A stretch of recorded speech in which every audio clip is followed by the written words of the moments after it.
Hello again. Welcome back to Creativity Time. Miss Julia here.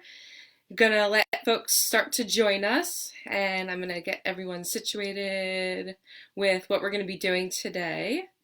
There we go. All right. Hope everyone had a great weekend. It's Miss Julia here, and welcome to Creativity Time. Today we are going to be learning how to make your very own tic-tac-toe board. So the tic-tac-toe show, I feel like I should do like a tap dance with that, but I am stuck behind the table here and I can't move. So I will not subject all of you to a tic-tac-toe tap show.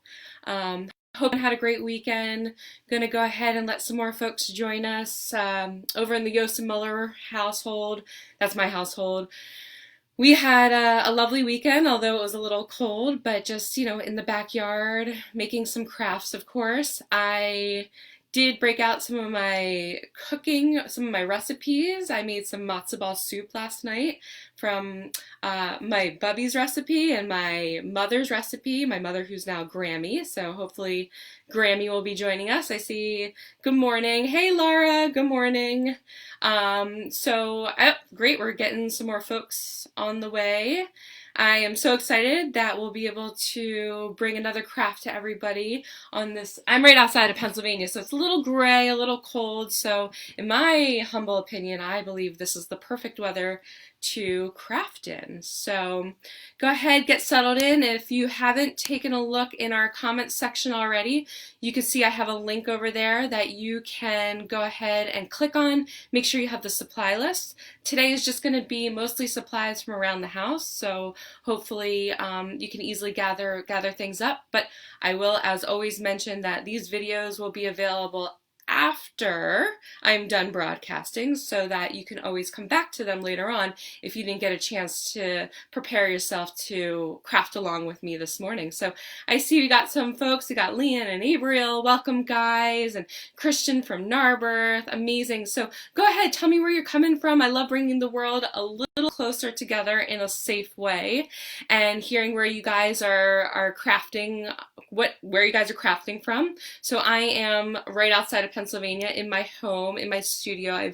I've turned my office into a Creativity Time studio center. So my family also helped me get the studio more arranged over the weekend. It was our guest bedroom as well. So we no longer have a bed in here. It is now full-blown craft center.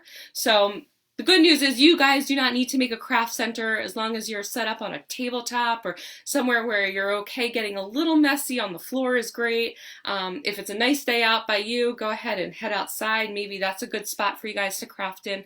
But I will mention that sometimes we do get a little messy, mostly like yarn bits kind of flying around. We're going to be using a little bit of glue today, so just make sure you're in a good spot so that you don't ruin anything that you didn't mean to actually, ruin for today. So let's see, we got anyone else joining us? All right, we got, all right, and I see some new friends. So go ahead, if you haven't had a chance to look on this comment section, please, I love feedback. I know as people are crafting along with me, sometimes I need to slow it down, sometimes I need to speed it up. I feel like a one-man band, so I'm going to try to coordinate all these different commands along the way. But again, if you're having any trouble following my steps, go ahead and let me know. Also, you can refer to these videos after we're done broadcasting so that you can rewind and fast forward and pause and, whatever is easy. So, we got Maggie here, who's in Virginia and Charlottesville. Awesome. So, all over the country, I'm hoping we can reach, which is really what the Handwork Studio is all about. We, our passion is teaching through making, and it's everything from sewing to baking and woodworking and building. We believe it's a fundamental and essential right to have access to these skills, and we're thrilled to be able to bring you Creativity Time throughout the weekdays at 10 o'clock every Monday through Friday. So here I am, ready to get started with the tic-tac-toe show. I'm going to go step by step with you. So the first thing I will have you guys do is go through the supply list. There's a couple of different options. My goal in creativity time is to try to figure out ways to craft with things around your home. Normally at our studio we have all sorts of different tools and beautiful yarns and embroidery floss and sewing machines, and I know not everybody's going to have access to that right now, but the beauty of creating is that you can use almost anything to come up with ideas and turn it into something.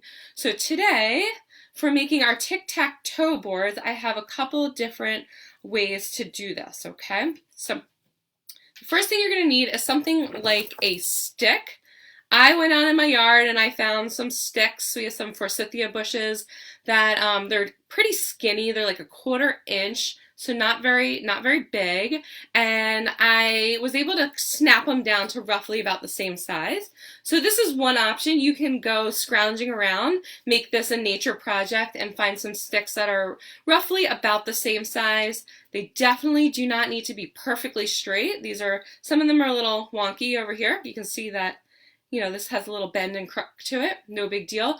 What you don't want is any like pieces really, you know, hanging off the edges. So if you have any like little twigs coming out, go ahead and snap them off and make sure they're not going to be in the way when we're going to put together our tic-tac-toe boards. So sticks are one option.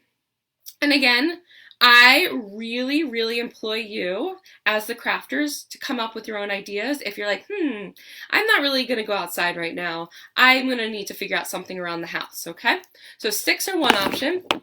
Another option is chopsticks. So if you get any takeout from a Chinese food restaurant or Japanese restaurant and you just happen to have a giant bag of chopsticks like I do hanging around the house, these are just your plain old wooden chopsticks that just need to be snapped apart.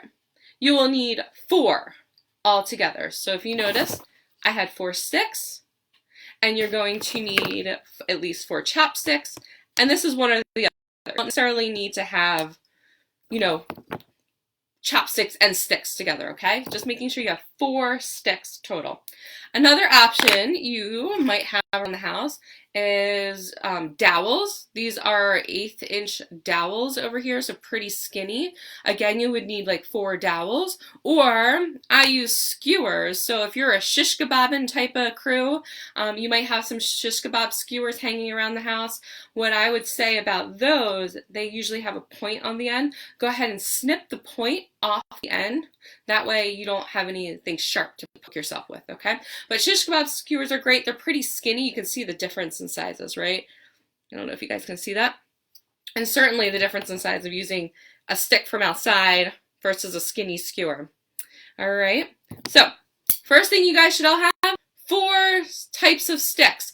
If anybody's coming up with other ideas, go ahead and let us know in the comments section. We'd love to hear what you're thinking and trying to do. Okay. So once we, once we have our stick situation situated, we are going to need some yarn. Okay, I have Red Heart yarn. This is some hot pink.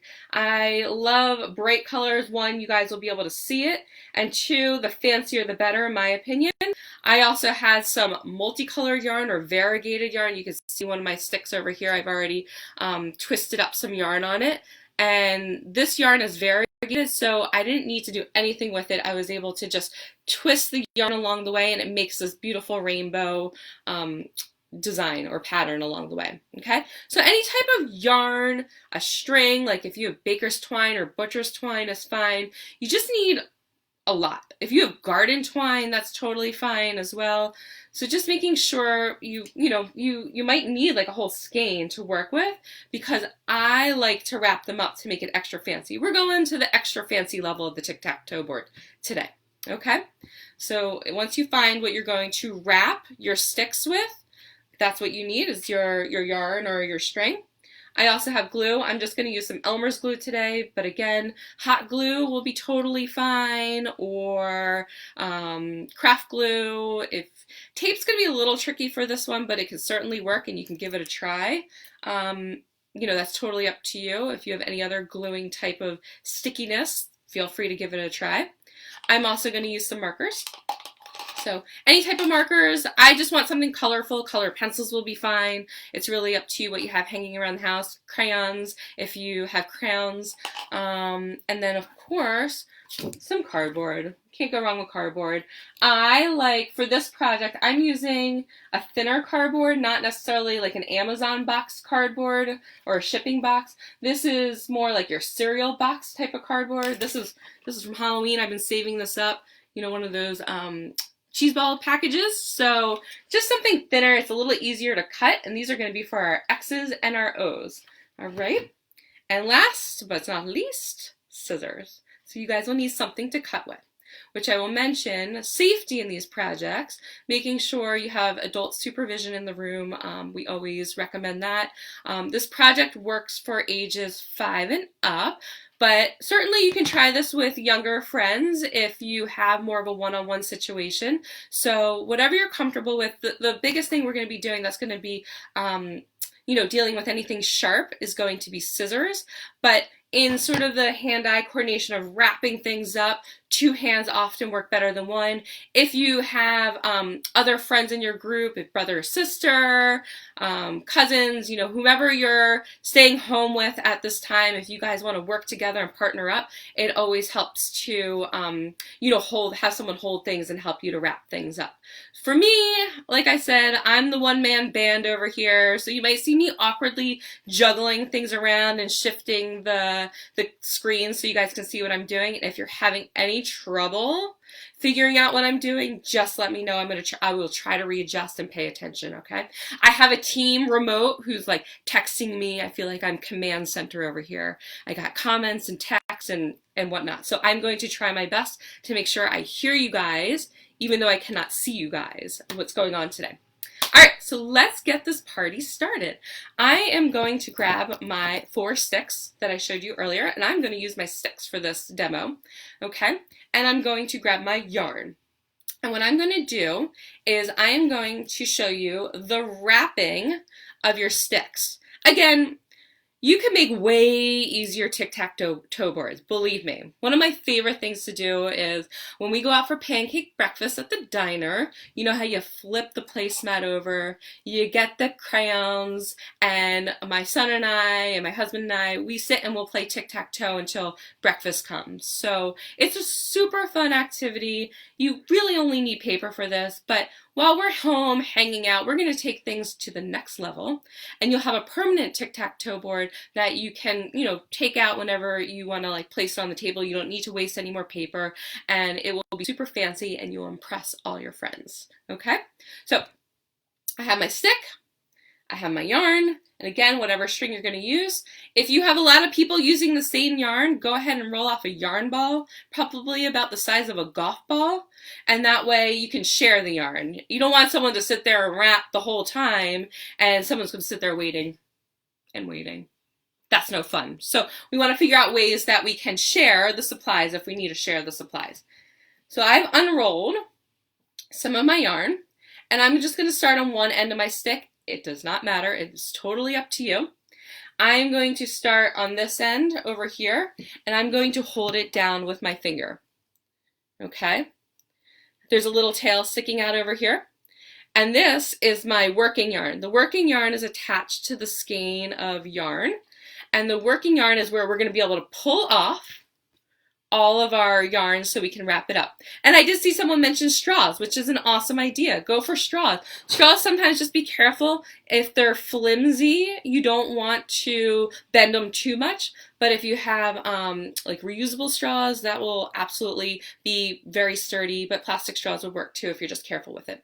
Okay, so you guys can see I'm holding down the tail, and I'm going to take the yarn and I'm going to start to wrap on top of that tail. Okay, I don't know if you guys can see that. And you start to see I've overlapped my yarn on top of that tail. I can try that again in case anybody missed that. So here's my tail. I'm going to hold it down to my stick, just like so. And then I'm going to take my working yarn, that's the long strand, that's going to come off the skein, and we're going to begin to wrap on top of the tail. And don't worry about this being perfect, okay? Look, I have some spaces in there.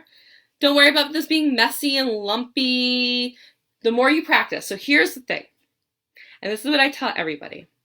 You're gonna make mistakes. It's gonna look funky, and that is okay. That is how we learn. I will always say you are never Mozart on day one. Nobody's Michael Jordan on day one. If this is day one for you learning how to do this craft, it is totally cool to make it funky. And if you practice it and you try again, I guarantee the next time it's going to get a little easier, So our P words that we like to use is practice, patience, and perseverance. I know that's a lot to take in at 10 o'clock in the morning, but I promise you, just take a deep breath. If you're struggling with anything, don't be afraid to walk away. I promise you this video will be available later, so you can always rewind and fast forward. But what you're going to go ahead is just begin to wrap and wrap and wrap and wrap and wrap and wrap. Also note, I don't think I really discussed sizes of the sticks you should be using. As long as they're about 10 inches roughly, that's usually plenty of length on the stick. I think my chopsticks are the smallest sticks I showed you guys, or the straws would be the smallest sticks that I showed you guys. And about 10 inches will give you enough room to work with your tic-tac-toe board. Okay, so one of the things I like to do, I am a righty, so I'm going to switch. And once I've established my base, what's kind of fun is I can create this like spinning process. So I'm just holding my yarn straight down like a rotisserie. We got a rotisserie chicken going here. And you can kind of just spin your stick because I'm a righty. And certainly if you have some friends that are struggling, one person can hold the yarn and the other person can twist the stick. And you can see I'm just working my way down. And if you're like, oh, there's spaces in there, that's okay. You can always go ahead and push the yarn up a little bit and try to close off the spaces, okay? But for me, I'm cool with the spaces. I like seeing the stick, actually. I think that adds a nice natural look to it.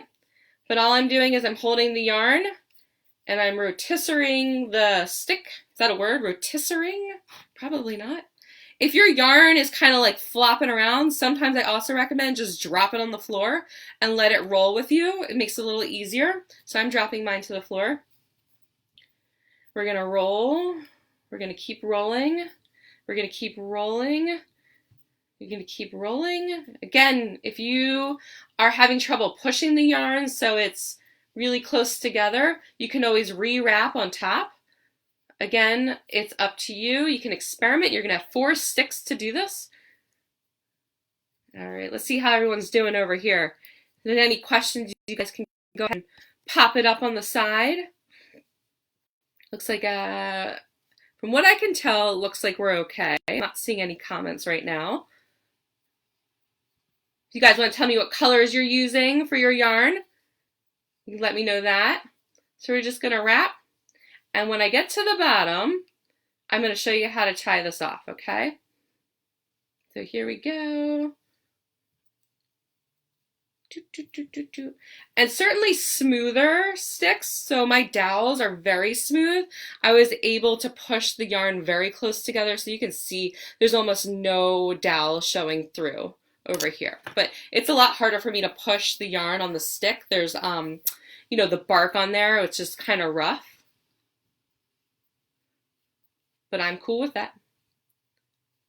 We're just adding a little flair and pizzazz to our tic-tac-toe board. So we're going to keep twisting. I'm almost at the end. I'm going to leave about, let's see, I probably left about 2 inches here. I'm going to leave about 2 inches down here, okay?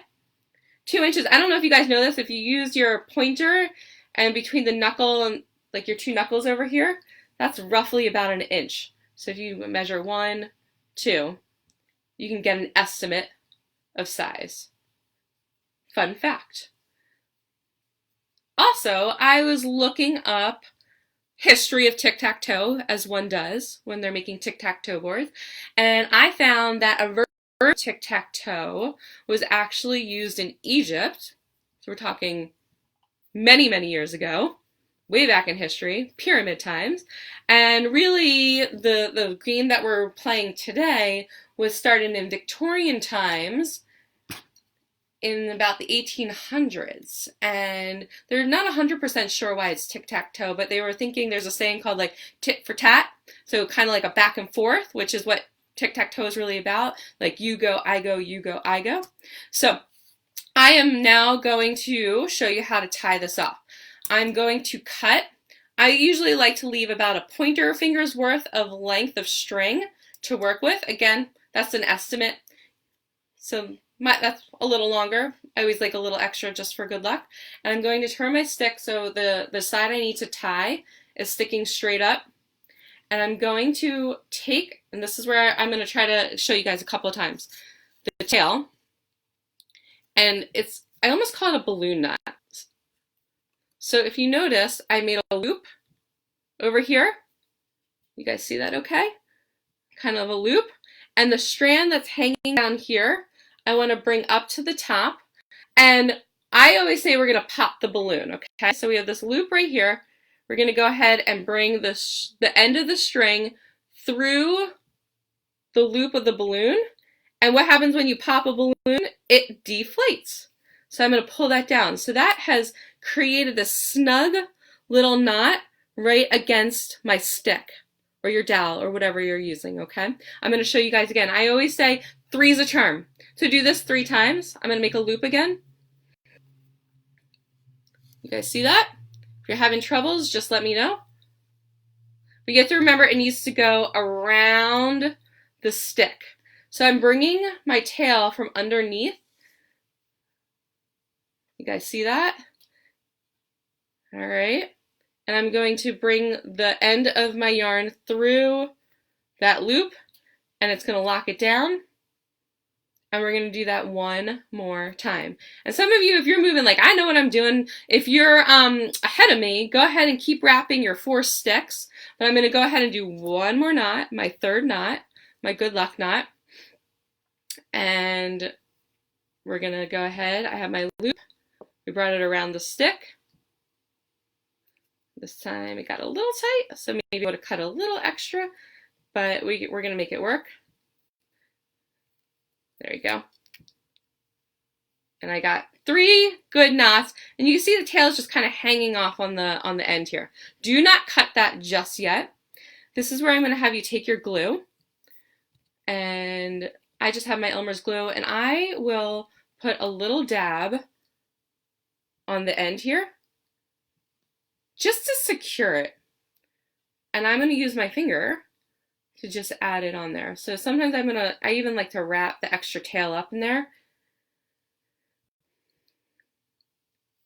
The extra length, like if you don't cut your tail, sometimes the extra length helps to keep your knots from pulling out. So if you cut your string very close to a knot, sometimes just from wear and tear and shuffling around, because the string is so close to the edge, it might just come out, okay?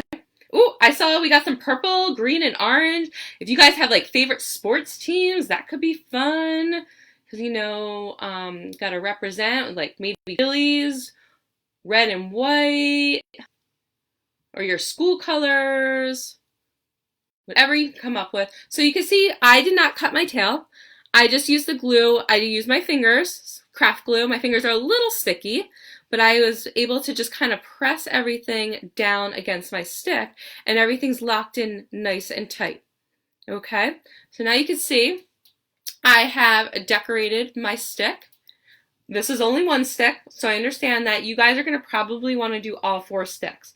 But for the sake of time, I will not have you watch me do the other 3 sticks. I am going to move on to how to put the sticks together, okay? To make our formation, our tic-tac-toe formation. So over here, you can see, I didn't want to yarn bomb this one completely because I wanted to show you guys where I'm tying all of our sticks together. So you can see in each corner where it intersects is where you're going to want to lash your sticks together. It's almost like making a frame. And you can see it's a little wiggly. Madonna, like a Vogue. So it's a little wiggly, and that's fine. What you just want to make sure is it's not going to collapse on you. And right now, mine is pretty sturdy, and it'll be fine for laying on a table for playing tic-tac-toe. So what I'm going to do is I am going to clear off some space here. So just give me a moment. Get my craft stations set up. I have my 4 sticks over here. And I'm going to dip my screen down so you guys can see how I'm going to lay this out, okay? Come on down here with me. Let's see. Can everyone see pretty well? You can see I'm going to start. Are we doing okay? All right. So you can see I have eyeballed this whole thing. It does not need to be perfectly set up. I just want to make sure I'm getting the grid. So you don't want, let's say you're putting it together, you don't want your stick to be like way up here, because that's not going to give enough space for this top section of playing tic-tac-toe. All right, so my grid is looking pretty set up. I guess you guys can see that okay. And I'm going to use a different color. Let's see, I'm going to use green. I have some embroidery floss that I think is going to help you guys see what I'm doing. And I'm going to show you guys how to lash this together. Lashing together can take some patience, practice, perseverance, some extra set of hands. Don't be afraid. So what I'm going to do is take it slow. I'll show you a couple of times. And if you're still not understanding it, just let me know, okay? So here we go. Down we go. I'm going to see if I can push it back. There we go. So the end of my string is over here. And I'm going to lift up gently to get my string underneath, okay? And what I'm going to do is pull it so it's on the diagonal. Do you see how it's in this corner and this corner over here? And I pulled up my strand just long enough so I can start to tie it together, okay? And we're going to just do a simple shoelace tie, so a square knot. So this is good if any friends are learning how to practice tying their shoelaces. We're going to just go ahead and crisscross, bring down the tail through the loop, and pull it down once, and we're going to do a double knot. So I got my first one, my base knot down. We're going to do it again. So crisscross, pull it through, and tie. Okay? So that's pretty secure. I'm going to leave a little extra strand there, and I'm going to cut a little extra off. You can certainly use the same yarn. Don't be afraid to use the same yarn. The only reason why I'm using the green is so there's a little contrast in color for you guys to see a little bit. It'll be a little easier for you guys to see. So I'm going to go ahead and take it over to the next side. So we're right over here. We're going to do the same thing. It doesn't matter, and maybe you guys can see, like, I'm going on the crisscross. So we're making like X's here, right? So I'm going to lift this up again. Sometimes your things might wiggle, and what's nice is you can still adjust it. I pulled it up. So my tail end has probably about 4 or 5 inches on the side over here. That's a good amount for me to tie with.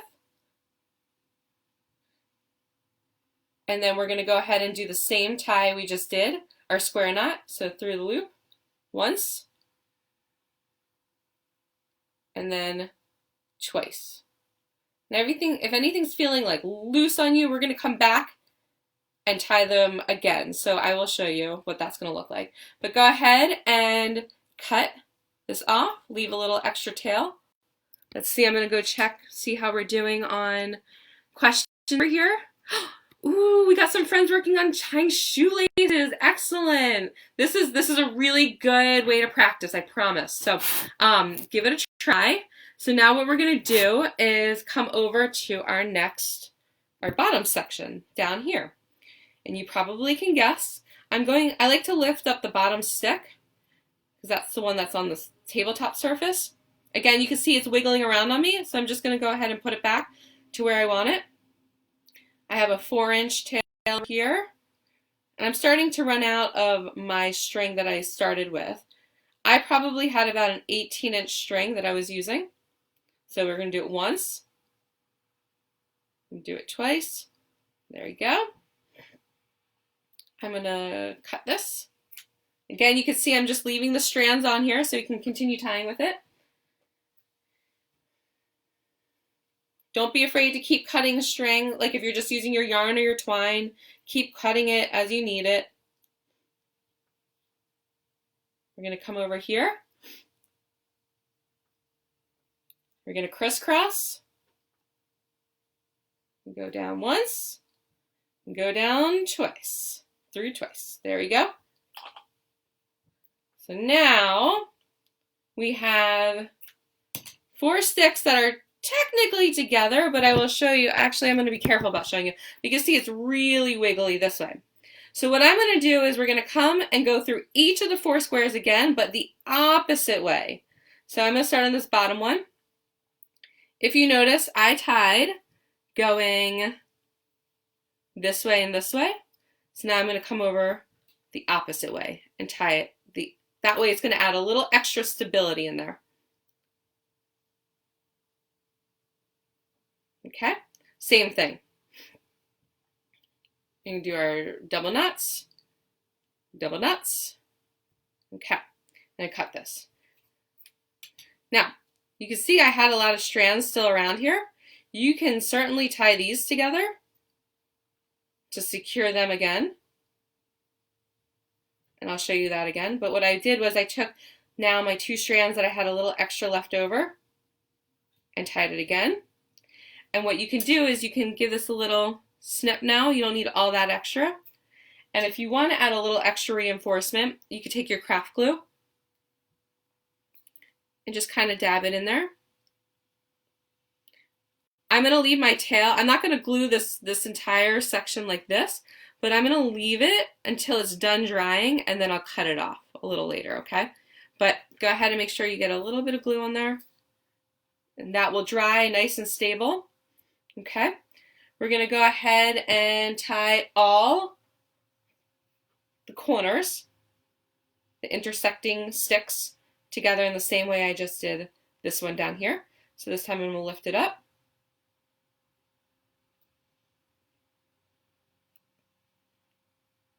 Tie it again. 1, 2. If your hands are sticky, go ahead and wash it. Since I am stuck over here, I am not going to leave my station. But I snipped that, and you can see I'm going to take the 2 strands that I had left over and give it another extra tie. So once, twice. There we go. Let's see, how are we doing? Let's see. I'm coming over here to check in. All right. It looks like things are quiet out there. You guys must be hard at work focusing on tying all these knots. I'm going to add another little extra dab of glue. All right. And you're going to do that with all the other sides. So I have 2 sides left, but I'm going to put this off to the side for a minute. If anyone's like, I really need you to do it again, I'm happy to do it again. But what I want to do is show you guys how I made my X's and O's so we can get to playing some tic-tac-toe. All right. I'm going to, and you can see, whoop, a little sticky. This is starting to hold together pretty well, even though I didn't tie this top section over here. Down here is really pretty sturdy. And you can see my example over here. This one's really sturdy since I finished tying all the corners over here. Okay, so I'm going to put these off to the side for a moment. Yep, I'm going to put this over here. I am bringing out my cardboard, my cheese ball cardboard over here. Again, the flimsy stuff is a little bit better. I like it over computer paper though, because it does have some sturdiness. So it's somewhere in the middle of, you know, a thick box, a delivery box, and a piece of printer paper. So this will work really well. And it's also a nice way to recycle all those boxes that might be hanging around your house. And what you're going to do, I'm going to go ahead and tilt my screen again. You're going to make your X's and your O's. Now, I'm going to freehand. I will do my X's and O's like with bubble letters. If you're a little weary of doing your own X's and O's, you can certainly print off some letters online, so you could blow letters up really big on Word or Google document and get some X's and O's and use them as a template or a guide. That's up to you. But I think it's fun to get creative with making your letters. You don't even have to use X's and O's if you don't want to. You could do whatever you want. You could do J's for Julia, and you could do M's for Monday and Tuesday. So feel free to get creative with it. If you don't even want to make your X's and your O's, you can also use maybe coins, so someone's quarters and someone's nickels. You can use buttons, someone's red buttons, someone's blue buttons. So if you're like, not into this part, I'm not really interested in doing that, that's totally fine. You just need something to differentiate between someone that would be an X and someone that would be an O. Alright, so I'm just going to go ahead and show you guys how I might freehand. I freehand a couple over here. So you guys can see I have X's and I decorated them, so this can get really fun. You can decorate your different pieces that you can use. So I just go ahead and I'm going to come down here so you guys can see it. I'm going to just freehand my X over here, big old bubble letter. Make sure whatever you're using, whatever you make your X's and your O's out of, that it's going to fit in the space. So if you're doing a teeny tiny tic-tac-toe board, let's say you do one down here that's like this, even though I think that would be really hard, but you can see like that O is not going to fit in that tic-tac-toe board. So just make sure the size of your pieces that you're going to be using are going to fit inside your tic-tac-toe board. Okay? So mine, I sort of eyeballed it. I didn't do anything, you know, I didn't measure anything. It wasn't about being perfect. So again, it's really up to you. And then what I would recommend is doing, since, we'll do a little math over here. We have a grid, right? We have one space up here, 2, 3, 4, 5, 6, 7, 8, 9. My recommendation is make 9 X's and 9 O's. That way, in case you lose some, you'll have some extras hanging around for each time that you play. Okay? But here I go. I'm going to finish up my X over here.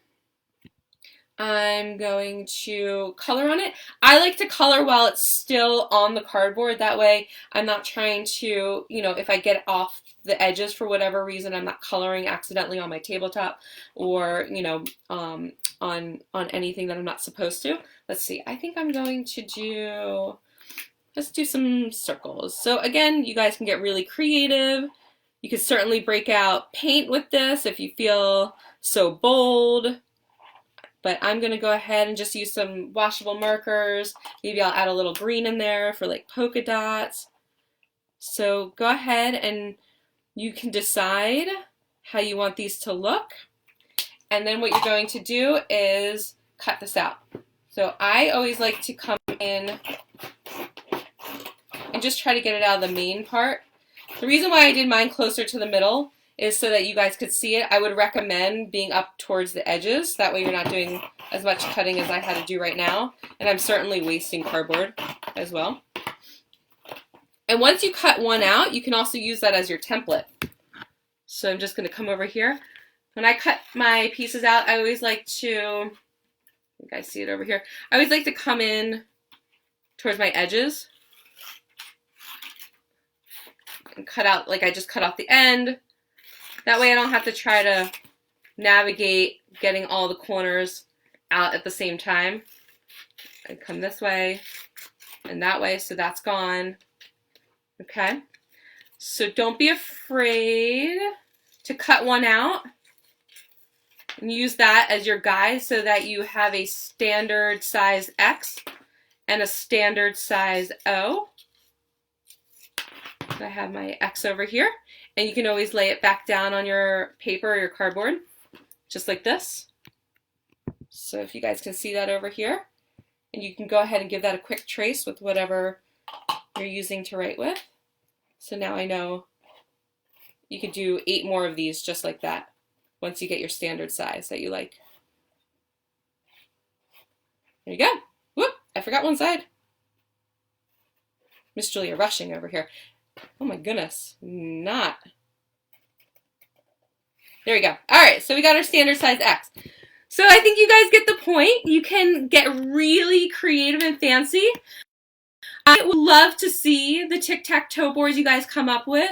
I want to hear how these games are coming along. I hope you guys have a blast. This is like a blast from the past, right? So I know this is definitely an old-timey game, but it's certainly, you can keep score. You can do this over, you know, a couple of days and see who's going to come out champion of tic-tac-toe. But I want to thank you guys again for joining me, and I had so much fun making tic-tac-toe boards with you, and I look forward to being back tomorrow, 10 o'clock, same time, same place, all new projects, which you can go back to our website later this afternoon, and you'll be able to see our supply list for tomorrow, and we will be able to do a whole new project together. So have a fabulous day, everybody. Thank you so much for spending time with us, and please show us what you're creating.